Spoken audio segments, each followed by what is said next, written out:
Where is the Indian flag over here? Let me see the Indian flag over here. Yeah, lots of flags over here. No Indian flag. उसने कुत्ते की तरह अपनी बूथा सजाया हुआ था, वो जल गया। माँ की बहन को लेके आया हूँ ना मैं दुकान में। Meet Malik Swashbuckler, real name Malik SD Khan, self-proclaimed Indian YouTuber, part-time globetrotter and full-time embarrassment. Where is the Indian flag? No Indian flag. No. He went to Turkey and what did he do? He shouted at a shopkeeper because there was no Indian flag on display. Then he went on to curse the guy in Hindi as well. आपने देखा उसने कैसे उसने वो India का सुन के कैसे मुंह बना लिया। बहन को मारूं। और हिंदुस्तान का जल के ना एकदम जल गया वो बहन, ताकि मैं उसकी बहन को लेके जा रहा हूँ ना। रोजा रोजा रोजा रोजा रोजा और बहन का रोजा रखा हुआ है। But wait, that's not even the worst part. In a series of now deleted videos, Malik made sexually explicit derogatory comments about Turkish women, calling them mal and item and such things, even allegedly giving an R threat against his tour guide. Again, he did all of this in Hindi thinking that nobody would understand this, of course. But yeah, the internet exists and he's an idiot. The Turkish viewers did understand. I mean, they translated it and then they understood it. They flagged him and then they called him out for it. Not just that, soon enough, Malik was reportedly detained by the Turkish police. And just like that, another Indian abroad gave us a global PR disaster. He's not the only one, of course. We have shit like this coming out of our country as well.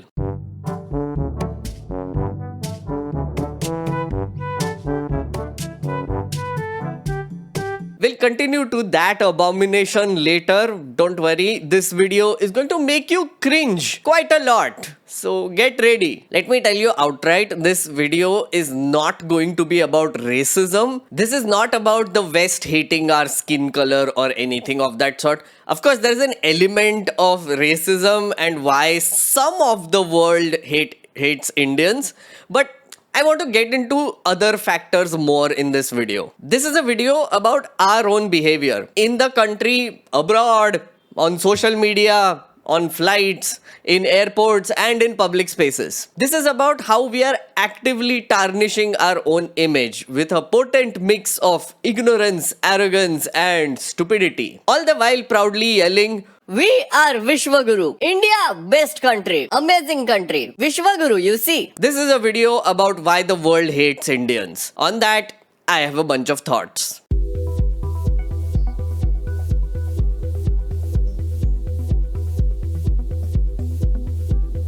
In March this year, an Air India flight from Chicago to Delhi had to return mid-air because 8 out of 10 toilets in the plane were clogged. When the crew opened the pipes, they found cloth, plastic bags and God knows what else coming out of it. You know, and I know that we have our fellow Indian brethren to thank for this. Well, shit, I guess. Take a look at this.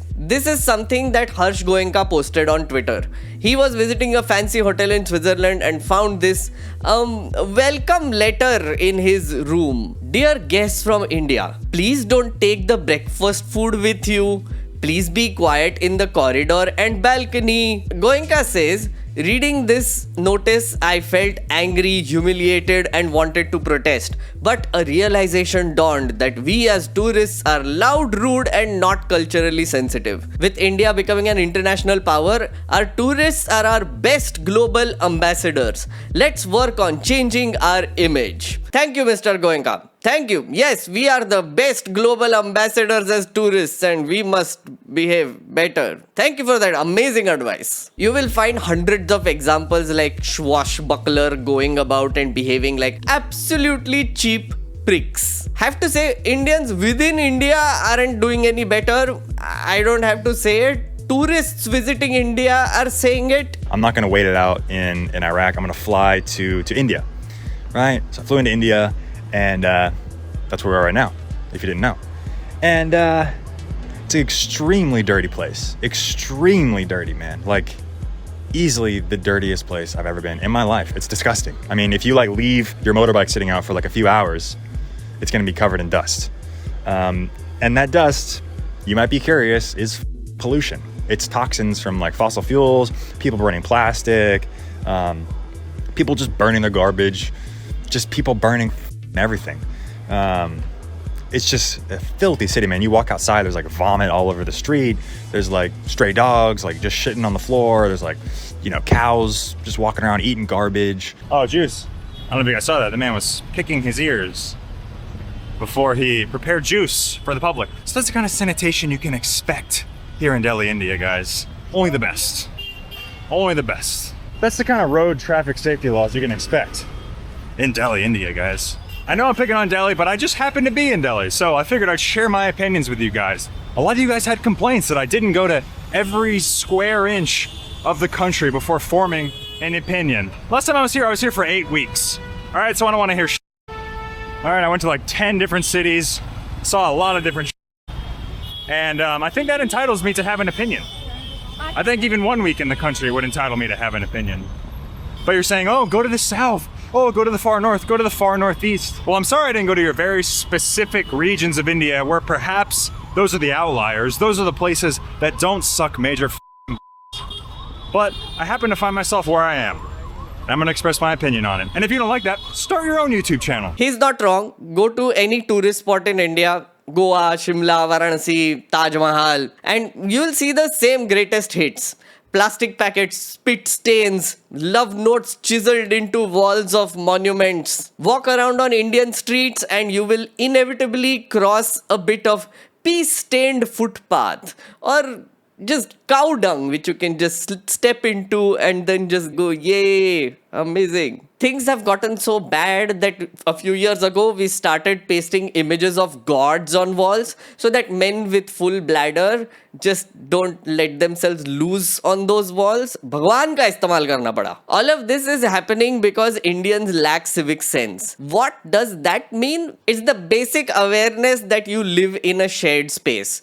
It's about not making life hell for the other people around you. Don't spit in public. Don't jump queues. Don't scream on a phone call in a quiet train. Don't blare music and shitty TikTok videos on your phone when in public. And for the love of God, don't flush cloth down a toilet airplane. I mean, guys, I know that suction thing that happens on planes is quite amazing, but that does not mean you take off your jacket and put it in and then flush it, no? Just to see how powerful it is. Just don't do it. Basic civic sense. Most Indians lack this sense because we are raised to be self-centered and a lot of us are still man-children. We are told, bachkan mein, that there are too many people in India. So we need to only think about ourselves and be selfish if you want to succeed. As the famous Viru Sahasrabuddhe from Three Idiots once said, life is a race. If you don't run fast, then someone will come and crush you and go forward. We have this philosophy embedded deep into our souls. In India, being kind to other people and not looking at them as competition is a rarity. And civic sense is seen as optional, or worse, someone else's job. And what makes this problem even worse is caste. Take cleanliness for example. Indian society has operated on a simple principle till now. My mess is not my problem. It's someone else's problem. It's the job of the Safai Karmachari, the Bai, the Jamadar, the lower caste. People are conditioned from homes, schools, even in movies to believe that cleaning is beneath them. That wiping a bench or picking up a broom and cleaning your own trash is somehow degrading. Compare that to Japan, where kids clean their own classrooms and toilets. They learn from day one that maintaining hygiene and respecting public spaces is everyone's job. Meanwhile, in India, if a child picks up a broom, some auntie will come in and say, "Arey beta, You are very padha likha, educated, okay? If you are cleaning your house, do you want to grow up and become a kamwali bai? A jamadar? Chi chi, don't do such things. This is not just ignorance, it is caste privilege disguised as dignity. And that's why we keep public places filthy and our own houses we keep super shiny and sparkling. That's why we demand Swachh Bharat but litter out of our car windows, because we have internalized a very simple logic. Someone else will clean it up, someone lower than me, not my problem at all. It's almost like our responsibility ends when we step out of our houses. We keep our own houses clean, our behavior is also kinda respectable, but it's only within the four walls. The moment you step into the public space, it's someone else's problem. And also going online onto social media also counts as going into a public space. Just saying. And when you carry that mindset abroad, well, the results kind of speak for themselves. This lack of civic sense travels with us. Look at this video. It was shot inside a public transport in Germany.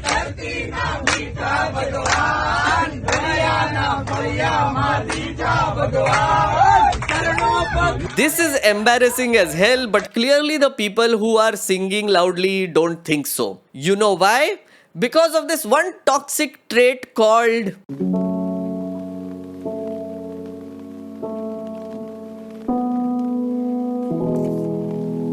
arrogance. Isn't just a bug in the Indian operating system, it's practically a feature. We have reached a point where the average Indian thinks that being loud, rude, and overconfident is a sign of power.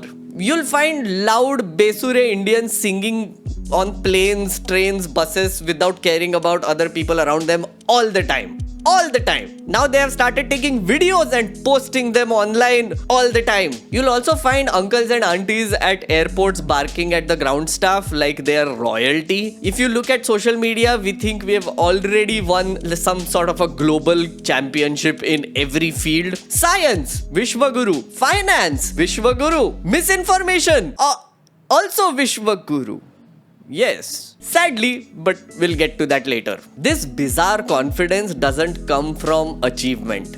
It comes from insecurity dressed up as pride. Because when you live in a country where everything, jobs, healthcare, education is a rat race, then you start to believe that being humble and polite is a liability for you. आजाद भारत का जो सपना है, उन सपने को पूरा करने के लिए हम संकल्पबद्ध होकर के चले। और आदरणीय सभापति जी, देश देख रहा है, एक अकेला कितनों को भारी पड़ रहा है, एक अकेला कितनों को भारी पड़ रहा है। Thank you, Prime Influencer. You are making my point so well. All day, every day. And this sort of attitude trickles down from politicians to media to everyday people. Prime Influencer for a reason. We now look at soft-spoken, patient, kind people as weak. We see decency and nuance as boring. Instead, we celebrate the ones who shout out the loudest, insult the quickest, and threaten the fastest. Humility is for losers, politeness is for servants, and accountability is for, well, nobody. This is why every third Indian abroad probably thinks we are running the world and the United Nations and America and Donald Trump also, I guess. And that is why so many Indians walking into foreign spaces expect special treatment, because we have projected that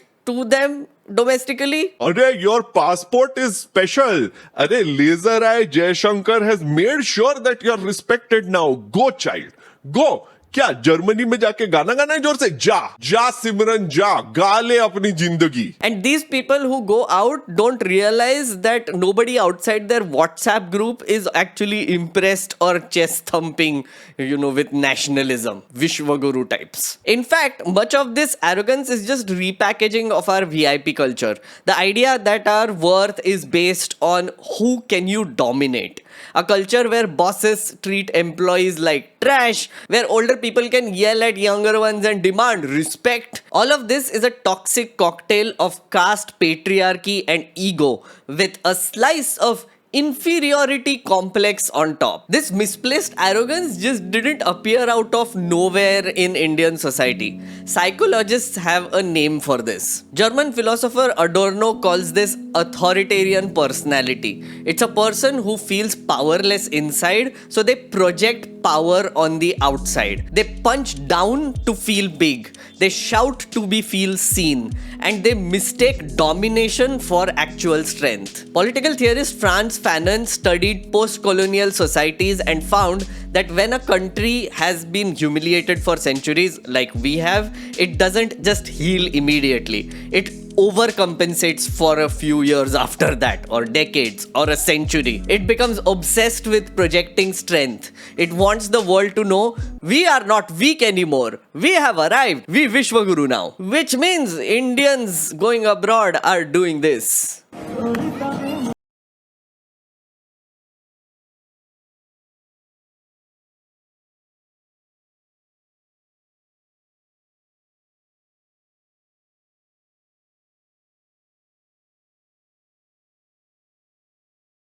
Turn our politicians into gods and consider every criticism as an insult to the nation. As Indians, we have confused self-respect with supremacy. Basically, in a country like ours where most people feel powerless, where jobs are few, rights are fragile, caste and inequality is baked into our DNA, people tend to seek refuge in the one thing that they can control: attitude. We go out and project delulu confidence in public. It's the fake it till you make it principle. We don't want to work towards gaining actual wisdom. We want to pretend that we are wise, hoping that the rest of the world will believe it too if we pretend like we are wise. But if there is one thing I know, all of this is a sign of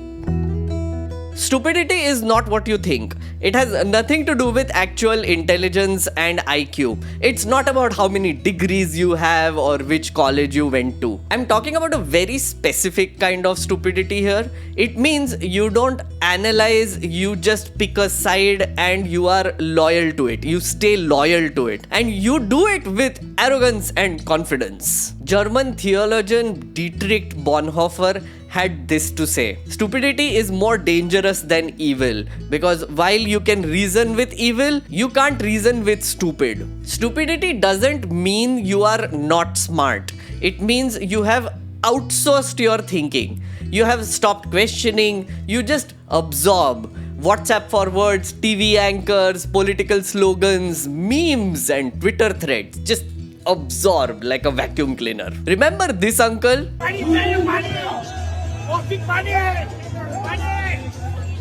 पानी नहीं लगा पाकिस्तान पानी नहीं लगा पानी चाहिए no water I can bet that this uncle has not even spent a single brain cell thinking about the Indus Water Treaty or even India-Pakistan diplomatic relationships. He has just picked a side and has decided to stay loyal to it. And then our ruling party has turned that into a Studio Ghibli meme for real and promoted this sort of stupid behavior even further. Because why not, I guess? Pale though, Bonhoeffer has called this sort of behavior moral surrender. It is when you give up your ability to think, because thinking is exhausting, it's tiring, and it doesn't help you win in a world where everybody is shouting and yelling all the time. And this right here is the real problem. It is an epidemic at this point of time. This special kind of stupidity comes from exhaustion, stress, and groupthink. Bonhoeffer witnessed this firsthand in Nazi Germany. Professors, clergy, educated citizens all abandoned reason to blindly follow a dictator with loud ideas and murderous intentions. Those people weren't dumb. They were just done thinking. They stopped thinking. When you're already overwhelmed financially, emotionally, and mentally, you default to whatever feels easy. Thinking requires effort, It requires you to challenge yourself and what you believe as well. Just think about it. How are you supposed to argue with a person who has stopped thinking? How do you counter someone who has let their brains be hijacked by slogans, WhatsApp forwards, and loudmouth politicians? It's like you talk to them and all you get in return from their mouths are weird slogans. If you do attempt to counter such a person, you won't be arguing with that person anymore. You'd be arguing with a script that someone has inserted in their minds. This is what is happening to India at scale.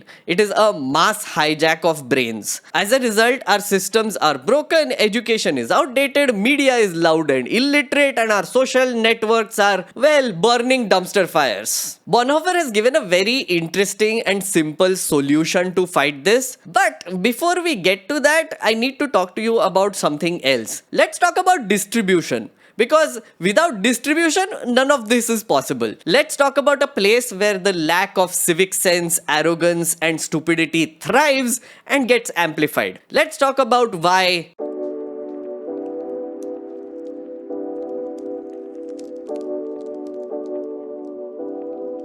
Today's social media platforms are built to make easy feel right. They reward rage, pomp, and show, not reason or nuance. You are constantly served with shit you already agree with, and that becomes your truth, that becomes your worldview. Online platforms and social media are the base. Now add to that a mix of zero civic sense, delulu confidence, and hijacked brains, and you'll be able to understand what is going on. What do you get? Well, you get online Indians. Wait.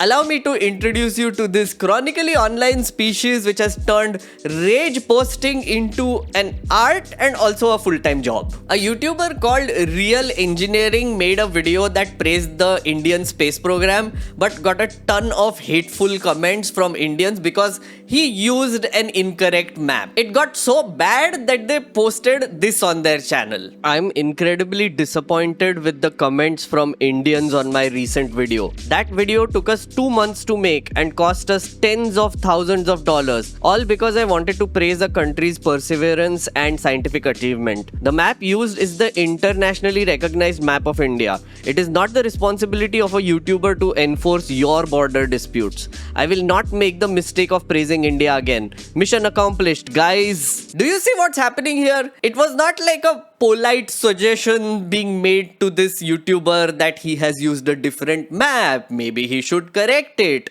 No, he was subjected to straight up hate and trolling and death threats. This is Western propaganda. You jealous Western dog? Respect India or go to Pakistan. If you don't fix your behavior, then I kill you. Because nothing says scientific temperament like attacking someone for not inserting your country's political map with a laser-eyed S. Jaishankar just superimposed on top.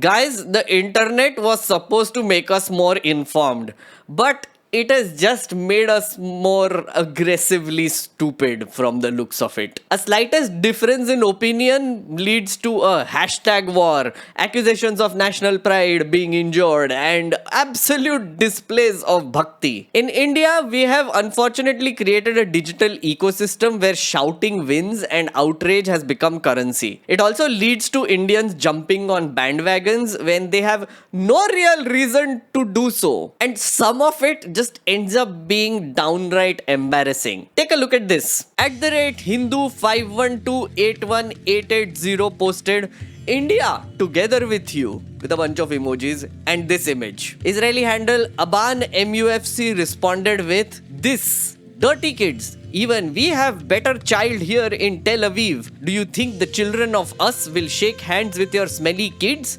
Piss off from Tel Aviv. What is this interaction even? Why are you doing this, Hindu51281880? Why are you doing this? There is no point to this, man. Wait, do you want to see even worse? Okay, take. Suresh Kumar posts, once our app is fully developed, the inevitable will become reality. We've run extensive market research. White women poll extremely positively at the prospect of marrying a Hindu Chad.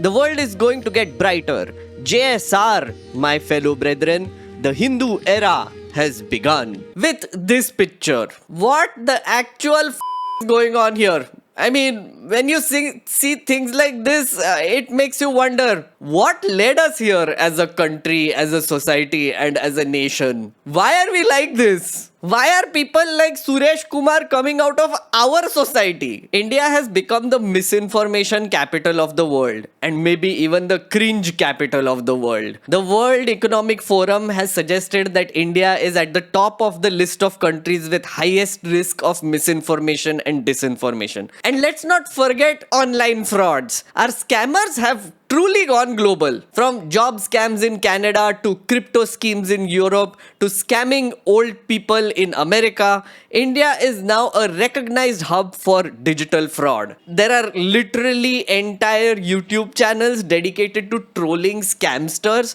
who are sitting in India and defrauding old people in America. Just watch. This video has 21 million views. 100%. Friend, Wait.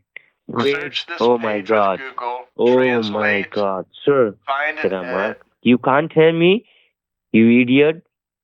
I'm sorry? Found you? No, I've been on the phone with you. What do you mean I found you? Oh. Oh my god. Stop it. Stop it. Stop it. Go look at your map and let me know when you're ready to leave. Stop that. Stop wasting my time. Stop talking all that shit on the phone. Get yourself ready, please. I'm sorry? God, Laura.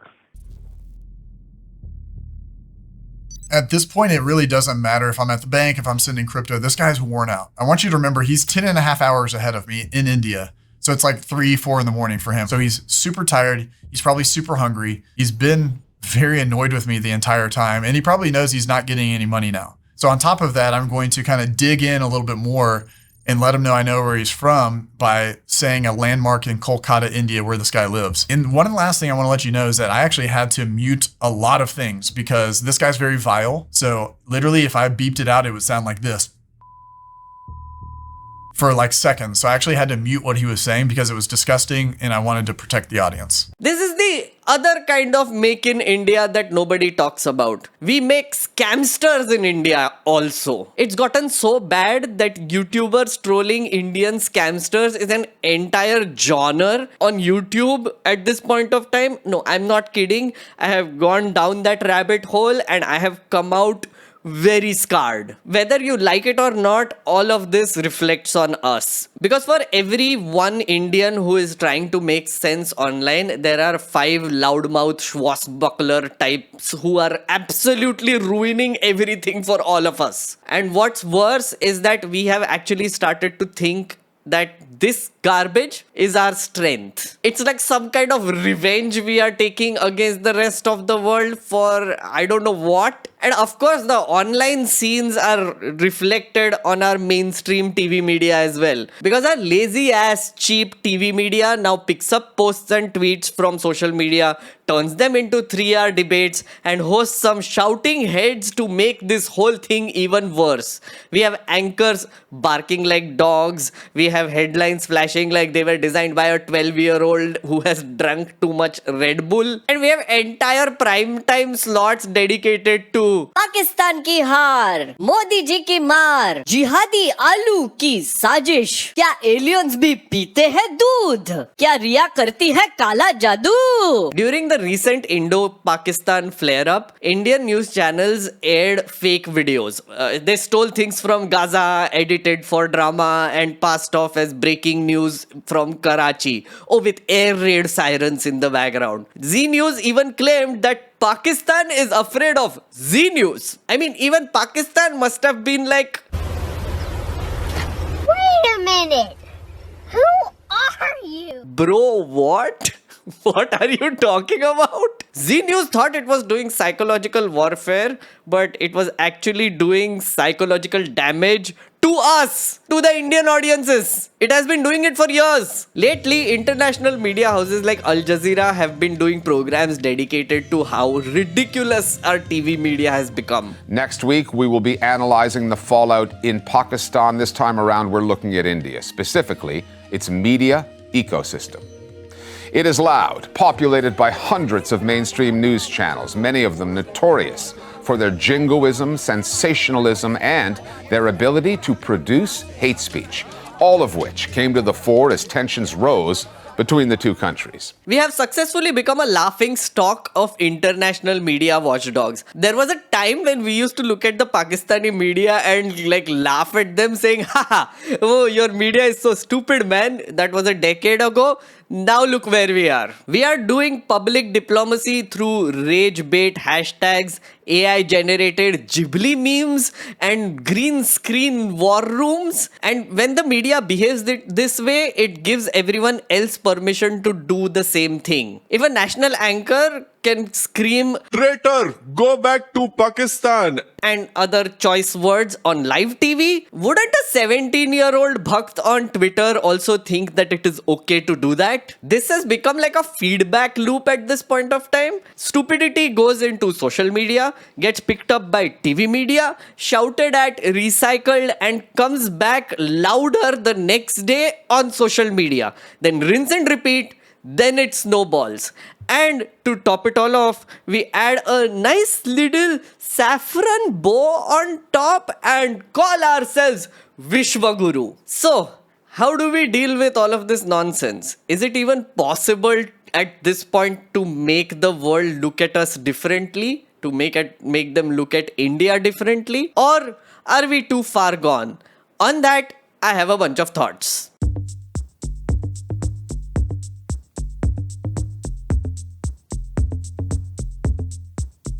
The question that I've been trying to answer throughout this video is, why does the world hate us? But I want to flip the script a little bit. Maybe it's worth asking, why do we act like we hate ourselves? I mean, why else would we just litter our streets and spit everywhere and pee on the first wall that we see? Why else would we be so goddamn eager to scream, humiliate, and dominate other people around us, online and in person? On the surface, we try to project that it's coming from a place of pride and respect in your nationality, faith, identity, what have you. But this, to me, looks like escapism. Pure and simple. Escapism. Because let's be honest, it's easier to be a keyboard Vishwaguru than to accept that you are an actual citizen of a severely broken country called India. When your job sucks, your city is polluted, your public systems don't work, and when you are lonely, you escape into nationalism, outrage, and online fantasies. You create new realities for yourself. You pretend like everything is okay. All is well. All is well. India, best country. We are Vishwaguru. Bestest people. Israeli women want to marry us. You see? Yeah, all is well. All is well. In this delusional universe, a few likes to a vile comment that you made under a video makes you feel like a legend. Chasing likes and online validation becomes more important than chasing actual truth and wisdom. And in this whole process, you tend to become Malik Swashbuckler. Yeah. Or this other namuna. ये बेचारे खड़ी खड़ी देखते रहे आजा आजा बैठ जा फोटो खिंचवा रही है Good God, this is so embarrassing.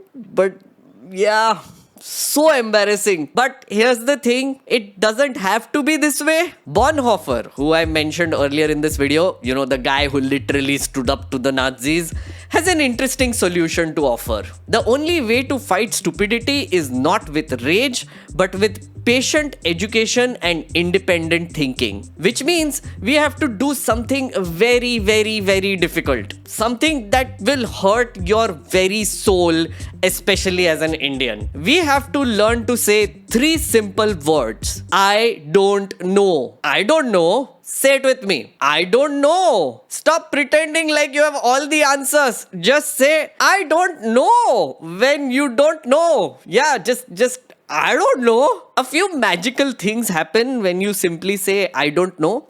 For example, and I face this often during my own live streams, someone asks me a question about some event that has happened. Like, tell me, what do you think about the Balochistan issue? A little voice in my head when that question is asked, the typical Indian part of me, that voice feels embarrassed. And then it says, maybe you should have read up on this, Meghnad, you stupid You should be better prepared for these questions. आया बड़ा live streamer बनने. You're talking about India-Pakistan issue and you don't even have an opinion on Balochistan. Do you know anything at all? Huh? Disgusting. It is this voice which forces me to make up shit and pretend like I know about things when I actually don't. All to save me from this perceived public embarrassment. But over the years, I have learned to insert another voice on top of it. It constantly keeps screaming, I don't know everything. And it's okay to not know everything, okay? And still talk about some things that you know. It's alright. Just say it. Just say that you don't know. It's okay. Then the magic happens after this. The thought stays in my brain. I end up reading a bit more about the issue I don't know about. I learn more. I become a little bit smarter. The tragedy is that not enough public figures are willing to do this. So I say it as often as I can, just to remind myself that I don't have to know everything. You try it. It's the easiest way to kill the Malik swashbuckler inside you. Because once you say, I don't know, you start asking better questions. You stop pretending to be an expert at everything from geopolitics to genetics to God. You start listening, reading, pausing, thinking. You prevent your brains from getting hijacked just by saying that you don't know. And if you do that long enough, you start becoming the kind of Indian that the world actually wants to know. Not because you're loud, not because you're confident, but because you're curious, kind, and willing to learn. And trust me when I say this, that version of you, the version that says, I don't know, yeah, that version can do more for the Indian image globally than 1,000 chest thumping, mic breaking, map correcting, Jai Shankar meme posting bhakts ever will. Ultimately, this isn't about fixing entire India's image. As one individual person, you just cannot do that. It's not possible. What we can do though is fix ourselves. We need better citizens. People who are comfortable not knowing everything. People who don't spit on streets. People who can disagree without frothing in their mouth. People who don't need an Israeli woman's approval to feel good about themselves. People who don't look for validation but for wisdom. So, yes, I do accept the fact that the world seems to hate us right now, but that doesn't mean that we become worthy of that hate.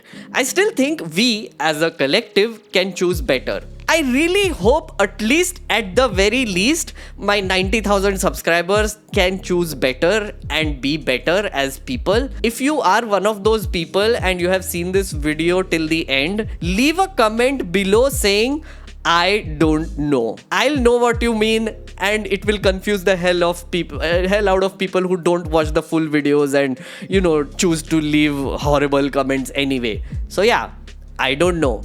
And as always, thank you for watching. See you in the next video.